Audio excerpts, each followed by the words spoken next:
Assalamualaikum warahmatullahi wabarakatuh. Halo, apa kabar? Semoga sehat-sehat ya. Nah, perkenalkan, nama saya Nurul Hayati, NIM 14014180015 dari Rombel A PGSD. Nah, saat ini saya akan mengerjakan UTS Psikologi Pendidikan. Nah, jadi teman-teman, meskipun kita saat ini harus di rumah saja, namun sebenarnya banyak kok hal-hal yang bisa kita lakukan, seperti kuliah daring, mengerjakan tugas daring, dan seperti yang akan saya lakukan ini, yaitu mengerjakan tugas atau UTS Psikologi Pendidikan. Nah, jadi untuk teman-teman, untuk saat ini di rumah dulu ya, sehat-sehat ya, dan tetap waspada. Nah, selanjutnya saya akan menjelaskan tentang perkembangan kognitif pada anak sejak lahir hingga remaja. Bagi teman-teman yang ingin menonton dengan senang hati, boleh dong. Semoga bermanfaat.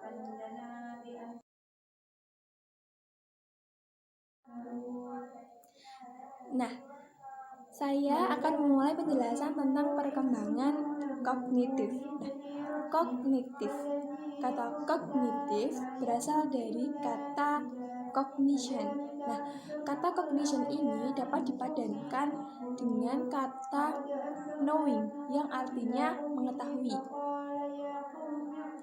Nah, secara luas, kognitif dapat diartikan sebagai perilaku mental yang berhubungan dengan pemahaman, pengolahan informasi, dan pemecahan masalah. Nah, dalam ranah ini pun berpusat pada otak yang juga berhubungan dengan kehendak dan juga perasaan.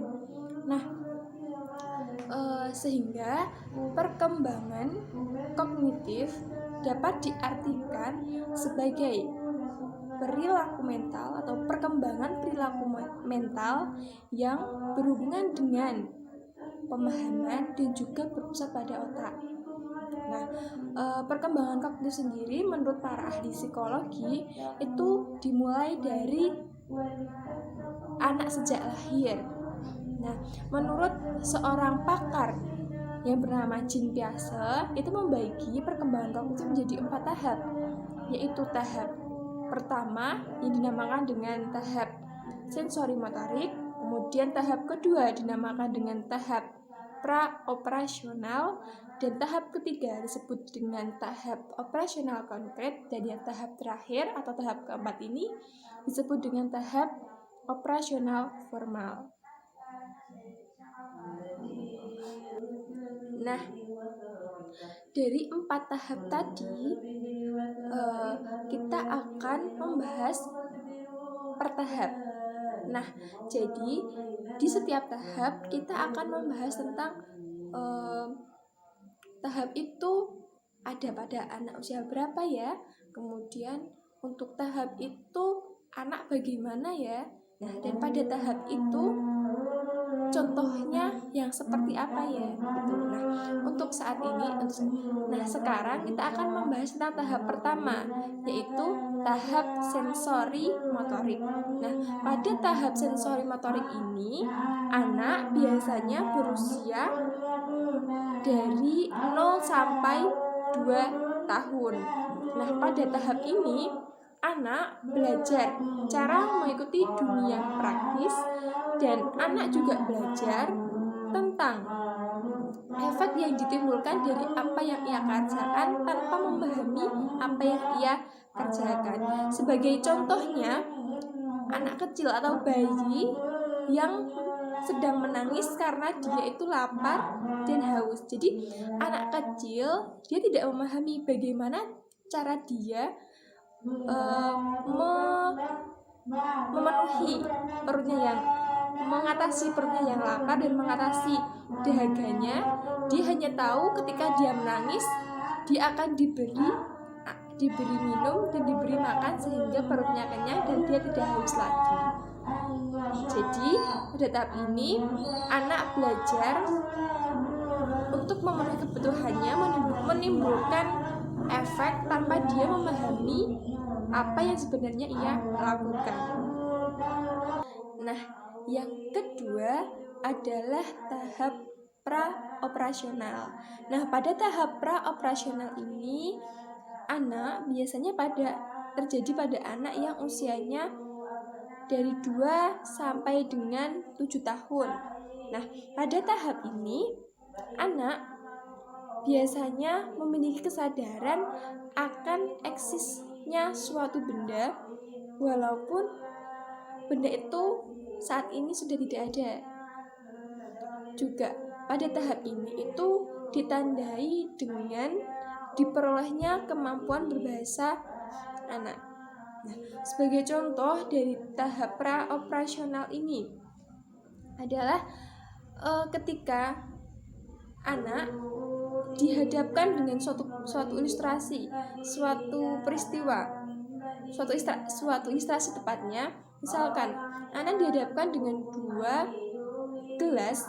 Yang pertama adalah gelas yang besar namun pendek, dan yang kedua adalah gelas kecil namun tinggi dengan kapasitas volume yang sama.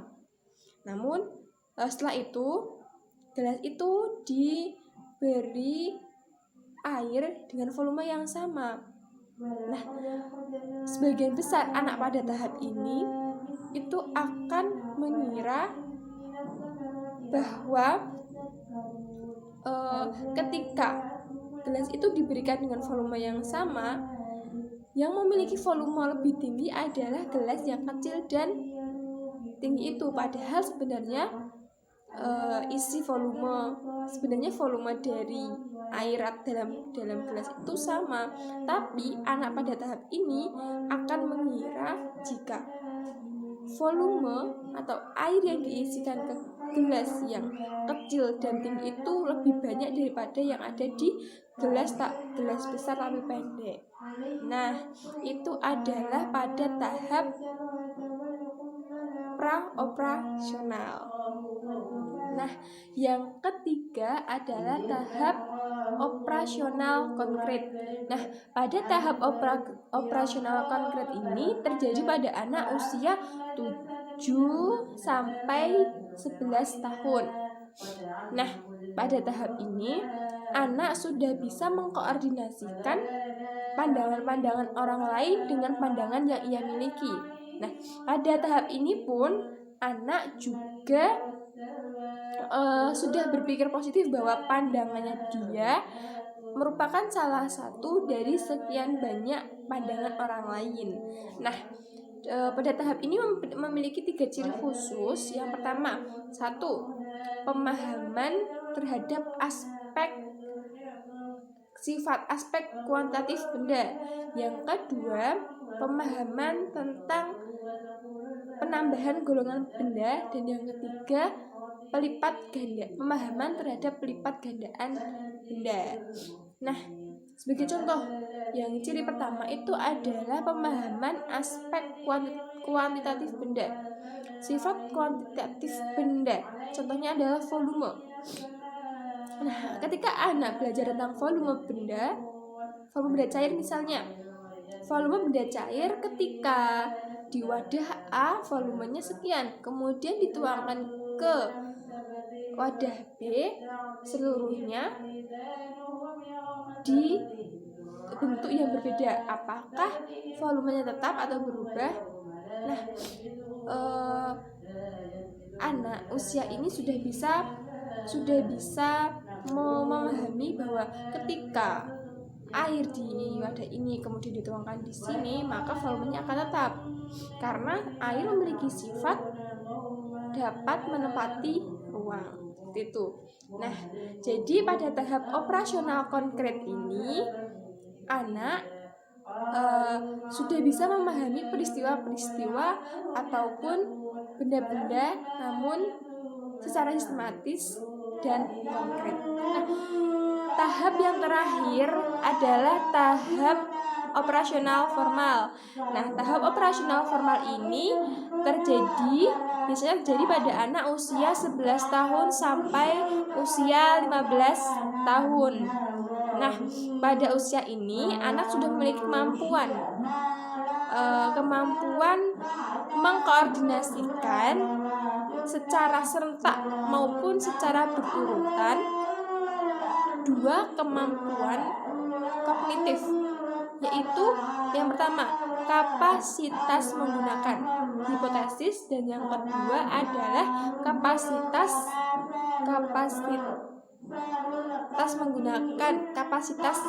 menggunakan hipotesis dan kapasitas menggunakan abstraksi ataupun prinsip-prinsip. Nah, sebagai contoh ilustrasinya adalah ketika seorang remaja, dia mendengarkan suatu pernyataan seperti ini. Kemarin, seorang penggali purbakala menemukan sebuah fosil manusia yang memiliki 2 kepala manusia dan 3 kaki. Remaja itu dengan tegas mengatakan itu hal yang mustahil, itu tidak mungkin, karena manusia itu tidak memiliki 2 kepala dan 3 kaki, jadi itu suatu hal yang tidak mungkin. Nah, dari itu bisa dilihat bahwa ada tahap operasional formal ini anak sudah bisa mengabstraksikan konsep-konsep yang ia dapatkan, kemudian dia kelola. Nah, itu adalah tahap terakhir dari tahap perkembangan kognitif menurut Jean Piaget. Nah, setelah kita mempelajari teori perkembangan kognitif tersebut tadi, ada 2 hal penting hubungannya antara intelijensia dan perkembangan kognitif. Yang pertama adalah seorang guru dan orang tua seyogyanya mengetahui bahwa kecerdasan anak itu ada hubungannya antara siswa dan interaksi dengan lingkungan. Nah, dari itu kita hanya menjadikan teori yang sudah kita pelajari sebagai lazimnya perkembangan anak dalam kita mengontrol perkembangan anak. Nah, dan yang kedua adalah kita sebagai seorang guru maupun calon guru maupun orang tua tidak boleh memiliki pemikiran bahwa anak harus seperti itu pada usia itu. Jadi tidak sepenuhnya anak itu sesuai dengan teori yang telah kita pelajari. Nah, itu dia penjelasan saya tentang perkembangan kognitif pada anak sampai dengan remaja. Sekian, kurang lebihnya saya mohon maaf. Wassalamualaikum warahmatullahi wabarakatuh.